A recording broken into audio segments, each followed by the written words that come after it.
I posted the live link. It's up. It should be on its way. It's here. All right. Bismillah, alhamdulillah, wa salatu wa salam ala rasulillah. I think it's been 2 years, right? Yeah. We started in July 2023. Alhamdulillah. We finished one book, which was the New Muslim's Guide, which is very similar to this and what it covers. Except the New Muslim Guide is very, very simple. It's like an introduction. This book, The Pillars of Islam and Iman, and what every Muslim must know about his religion, deals with the same topics, but with a little bit more depth. So we can know why we do what we do, right? So if we're making wudu, we know we've read some of the hadiths about it, and we know this is the way the Prophet did it. It gives us a little more confidence in what we're doing, and if somebody asks us, we start having that knowledge as well. So that's very helpful. But it's still very simple. In the first part of the book, we dealt with the 6 articles of faith. Does anybody remember the 6 articles of faith?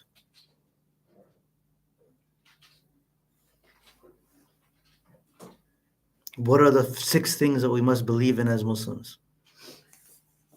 Is that the pillars? So the 5 pillars of Islam, those are more the actions. Articles of faith are the things that we need to believe in.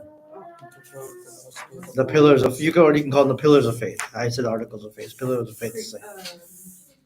Predestination. Okay, you started from the last one. The angels. Love. You don't remember them in order?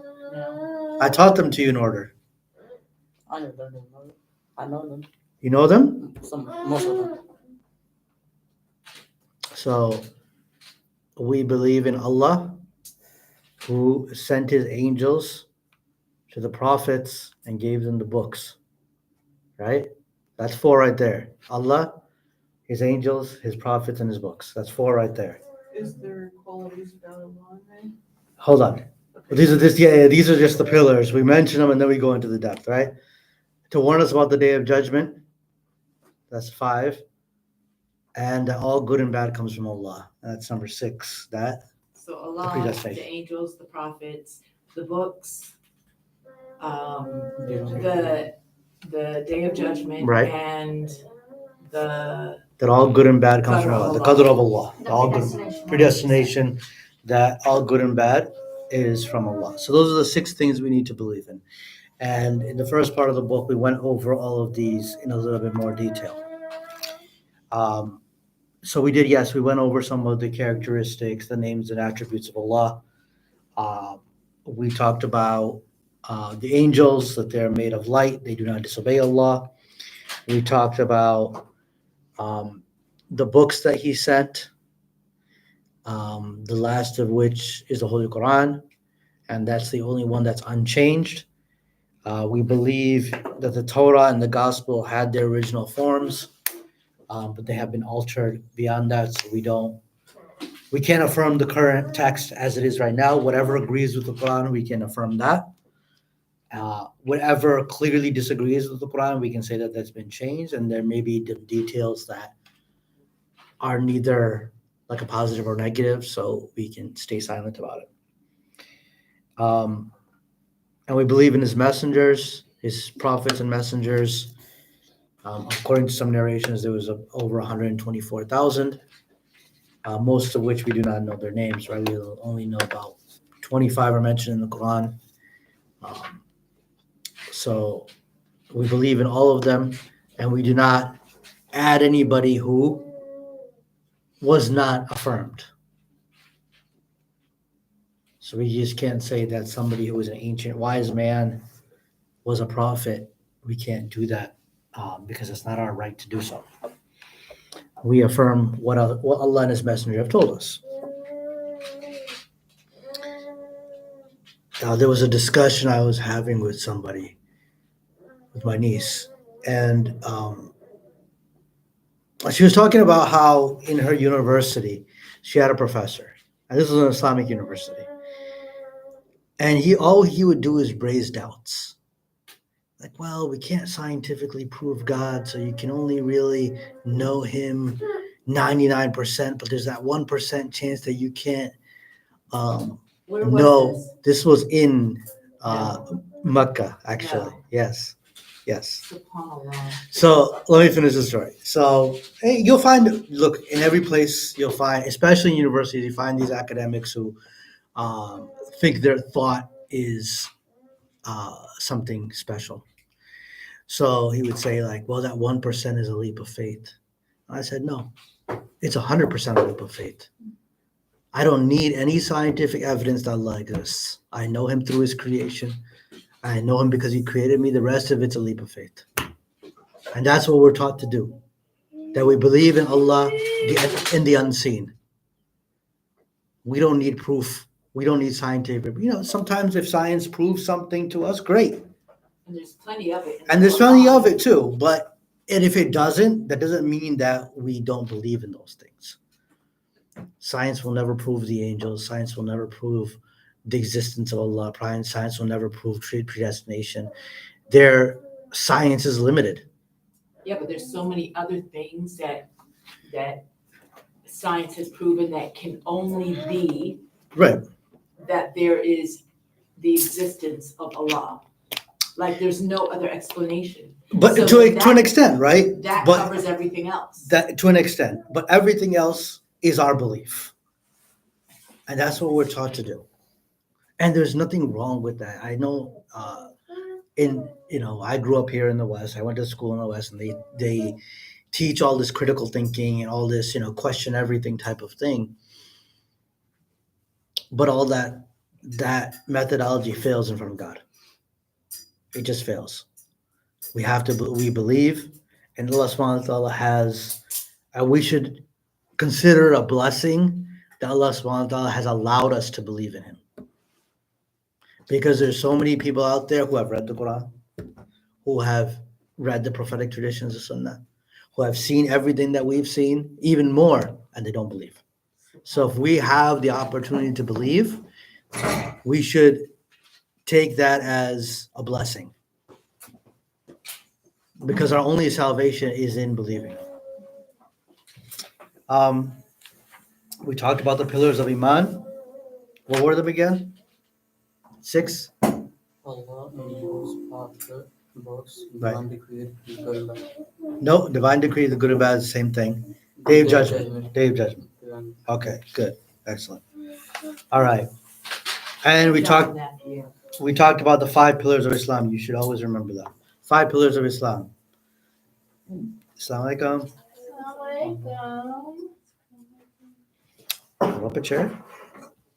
And we talked about the 5 pillars of Islam as well, right? Does anybody remember the 5 pillars? I call my mom. Your mom remembers them? She learned them. Nice, mashallah. She's not Muslim. Mashallah. What are the 5 pillars of Islam, Jaden? Welcome to class. Welcome to class. Statement of faith, like The the Shahada, right? Shahada. Right. And what is the Shahada? Allah ilaha illallah. Uh-huh. And wa Muhammadan Rasulullah. Yes, very good. That I bear witness no one worthy of worship except for Allah, and I bear witness that Muhammad is his messenger. Peace and blessings be upon him. First. Second, Salat, prayer. Third, Zakah. Zakat, the mandatory charity, Fasting. fasting in the month of Ramadan, and Hajj, right? Okay, class. Excellent. Try to remember all of these things. These questions I ask over and over again because they're important. All right. Then we got into the first thing we got into after the beliefs is cleanliness. That's actually water, right? We started talking about water all of a sudden. Why did we start talking about water? Because you need to know what is acceptable to clean yourself with. Because the first action that we have to do after declaring our faith is salat. Is like ghusl. The first big action out of the 5 pillars that we have to do is Salat. the first thing, the most important thing is salat, right? Because it may not be time for Ramadan yet, so you don't have to fast. And a lot of people don't have the money for zakat, and a lot of people aren't going to be able to make hajj. It's very expensive. So the first thing, first and foremost, at least we can all pray. There's no excuse about that, right? We don't say shahada, and we can all pray. Right. After we've said the shahada, now we're responsible for prayer. But before we pray, we need to make wudu. To make wudu, we need to make sure that the water is pure. Because somebody who may not know may use water that's not pure or not know the factors of cleanliness. They don't clean themselves properly. The wudu isn't accepted. The salat isn't accepted. So that's why we start at the beginning with water. We talked about water being pure. What?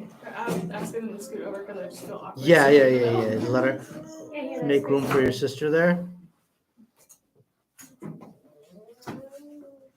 So, there you go. Sorry. Yeah, we got the mini chairs today. I don't feel like kids. I feel like I'm back in No, you like tea. nature. Yeah, I got a really mini chair. My little Mama. Sunday school kids sit here. Yeah, I just hope they don't break. I hope they don't break. But so let me turn that thermostat down. Is that accessible? I don't know if that one yet works. 74? Yeah, just go down as far as possible. 68? Sure. Just get it nice and frigid in here, chilly in here. All right. So we talked about water. We talked about tahara. Tahara means purity. And we talked about the factors that break your wudu, for instance. And we talked about what factors cause you to have to make ghusl, which is the purifying bath. And we talked about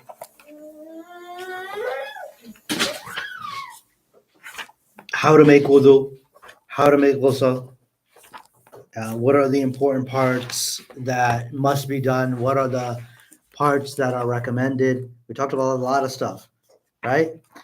We talked about what if you have a bandage or a cast? What do you do? If you don't have water, what do you do? Right?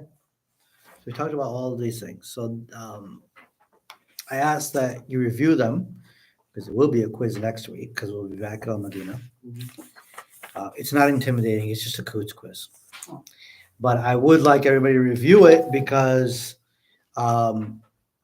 Sister Diana will be there and she'll win. she'll win. Yeah, she'll win. And but all of these are important. Especially the chapters on menstruation, how that's dealt with, what things can a woman do and not do during that time, how does she attain cleanliness afterwards, what if her bleeding doesn't stop, all of these things we covered. So there was a lot of detail in 86 pages. There was a lot of detail. So I ask everybody, please review it. If you have questions, please. Yeah, maybe you guys should do like a study session online or something like that sometime during the week. Make some flashcards or something like that. Or thank you. Which one is this? Pina colada.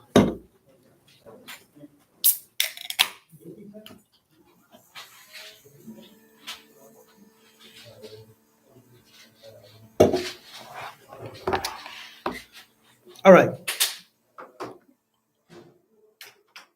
If anybody has any questions on the first part of the book, ask them now, please. I do think you sisters should do like a study group in the middle, maybe a couple times this week to kind of go over it and stuff like that. If you get stuck somewhere, you can always ask me. But do you have any questions now before we move on? I forget the name of the wudu, but it's done with dirt instead. What's it called? What's it called? When you do wudu with dirt. It's not wudu with dirt. It's a replacement for wudu with dirt. When you don't have water, what do you do? What's it called, Hafsa? Well, Yeah, Hafsa knows. I know You guys are supposed to know. it. Yeah. Tayammum. Tayammum. Tayammum, which is with dirt, right? You hit your hand on the ground, you wipe over your arms, and you wipe over your face, and your wudu is done. That's only if you don't have access to water and you won't be able to find water soon. So, for example, pipe burst at my house, right? But I can go to the neighbor and ask for some water. I wouldn't make tayammum in that because I still have access to water within a reasonable amount of time, right? It's not like I'm going an hour away for water. Or let's say you're traveling and all you have is drinking water and you're afraid that You don't wanna cut into your drinking. you don't that you won't have drinking water afterwards. So you can make tayammum instead of using that drinking water. Third is if water would be harmful to you.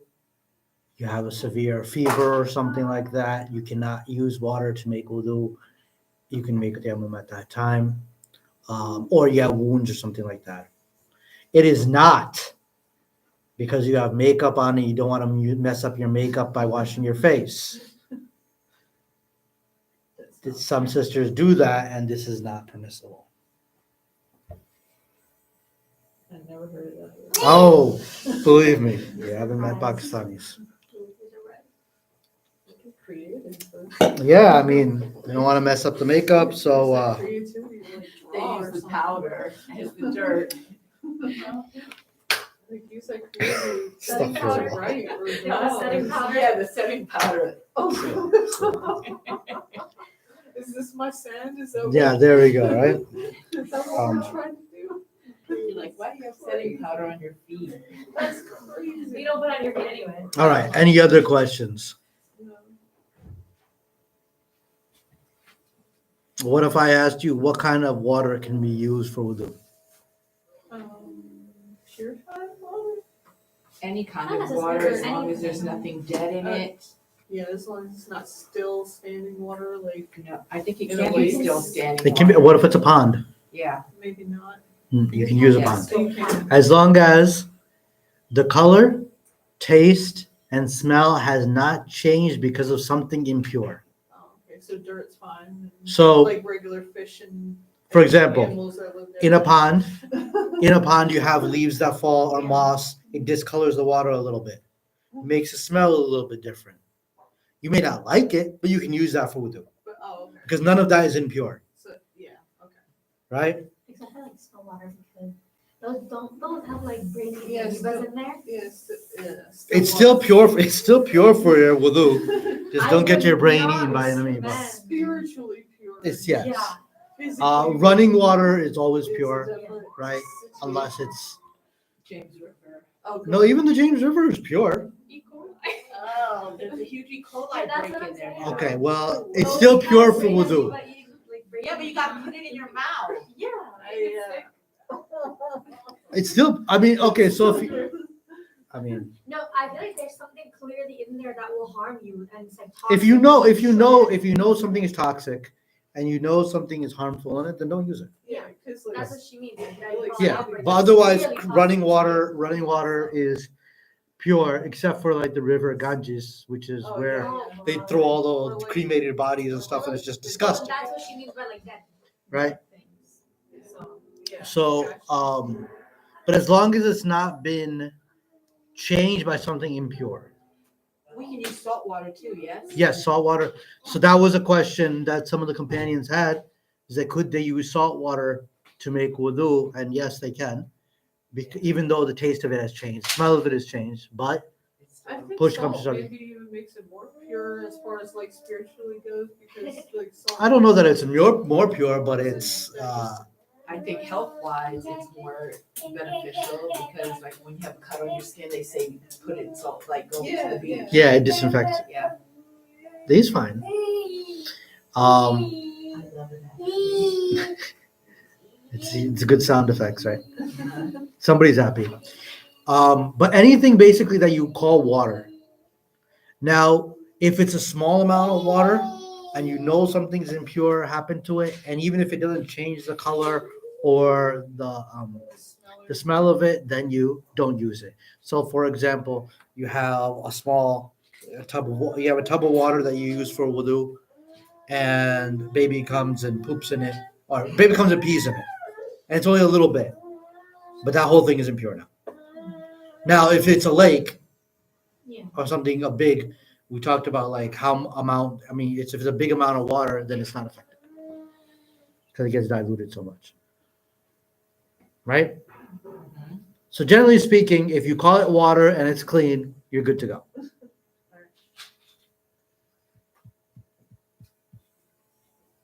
Any other questions?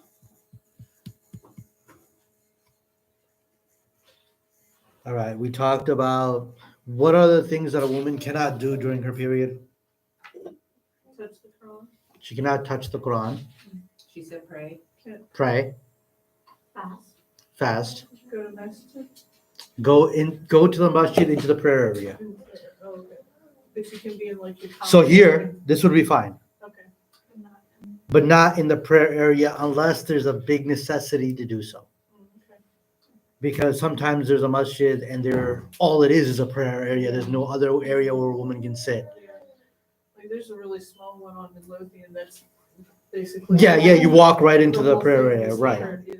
No, but even there's like an area behind that I think that's not considered But prayer you can't area. really get to it. Yeah, but you without crossing it, right? So But you're able to make go out, right? yes. So able and should make dua because you can't be without mentioning the name of Allah for 3 to 5 days or however long, right? Or making your tasbih, your zikr, saying Subhanallah, Alhamdulillah, Allahu Akbar. You can do that. And you can watch lectures. You can watch lecture. You can listen to the Quran. Yeah. You can read the one. Yeah, there was some difference of opinion on that, but yes, she can read the Quran from her memory. Okay, so can you listen to an audiobook? Yeah, that Yeah. has nothing to do with Yeah, this that's one. fine. And you can Okay. also on your phone read it. Oh, okay. you mean like actually? Is that debatable? 'Cause It is, but I think a phone should be okay. It's actually the most stuff that should not be handled, and Allah knows best.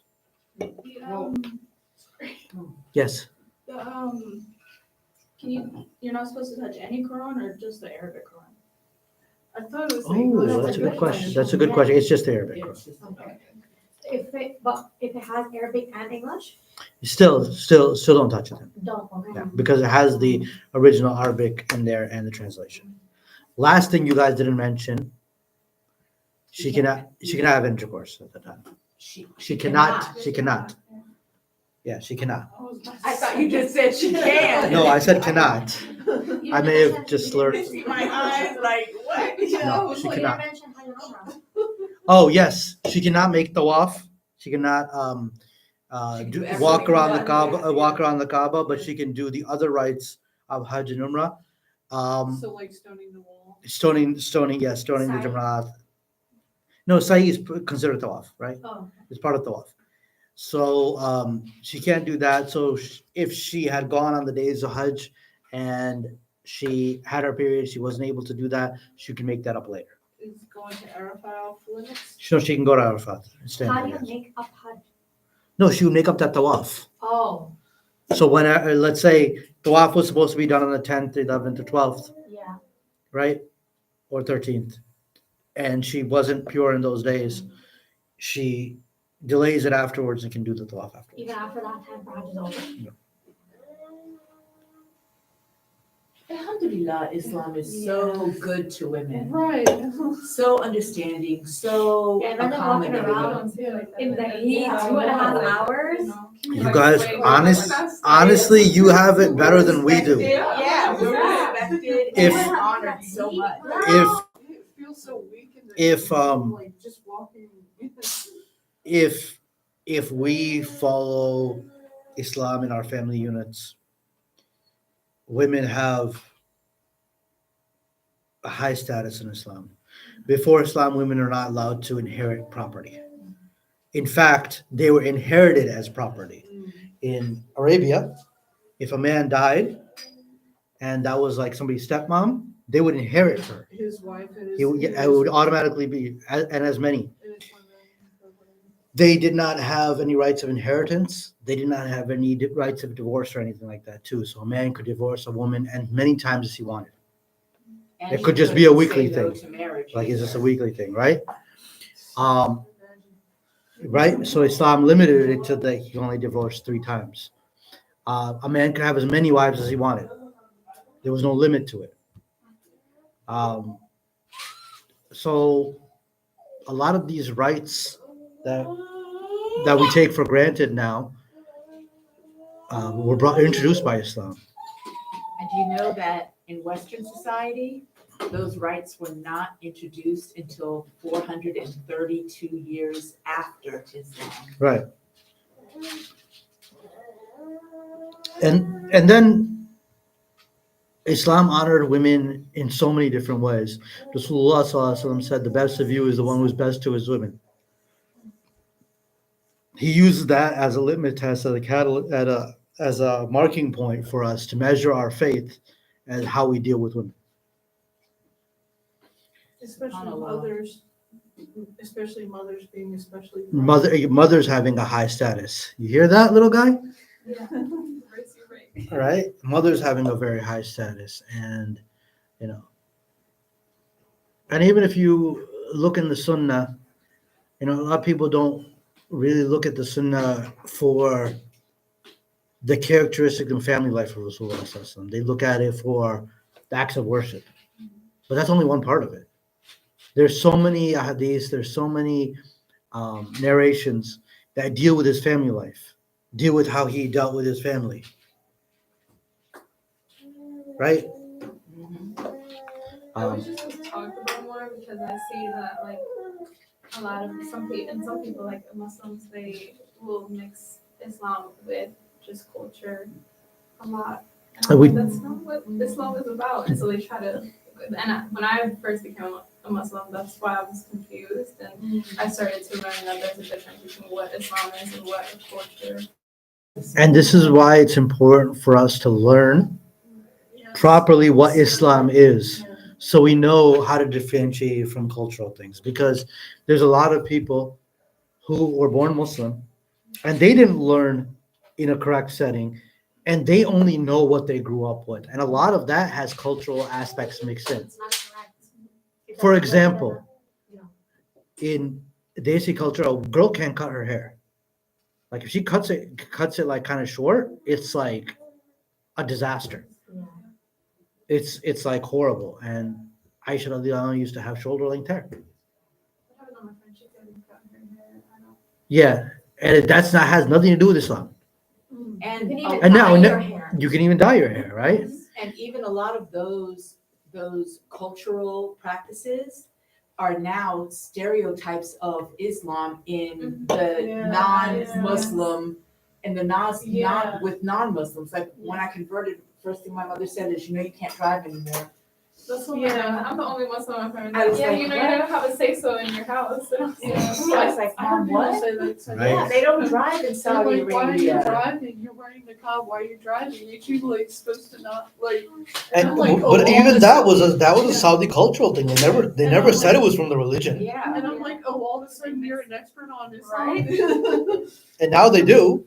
And now women drive there anyway. Like So all of a sudden you just have like this expert knowledge that. Yeah, but that, I see that a lot, even within the Muslim community, that people, just like you said, they have been raised on cultural Islam. And when, like, that's why this class is beneficial, not to just reverts, but to everyone, because there are things that they learned incorrectly. And you can always learn something new. You can always And like, also like Jahez is a big part, like dowry. yeah, so in our culture, it's very common for almost mandatory that the woman's side gives a whole bunch of gifts to the man. Like we're talking cars, houses, Oh my god.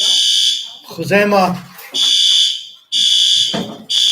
What is this? Should we get that out of here? No, No. Maybe some kid just sold it. Oh, okay. It's gotta be Khuzaima. There's nobody here even to have a fire. With the fires of Yeah, like there's no kitchen being used. He's enjoying it. Thought he'd be crying or something.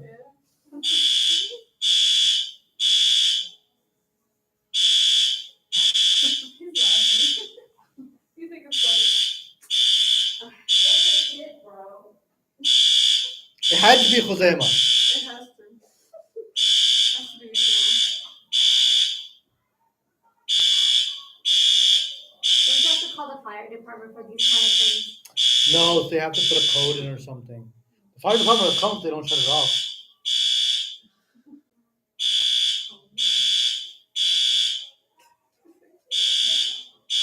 If people watching the live stream, all they're gonna Yeah, all hear they hear is just Can you give me the WhatsApp information to I don't. Yeah, you have Are you in the WhatsApp group, sister? Okay. yeah.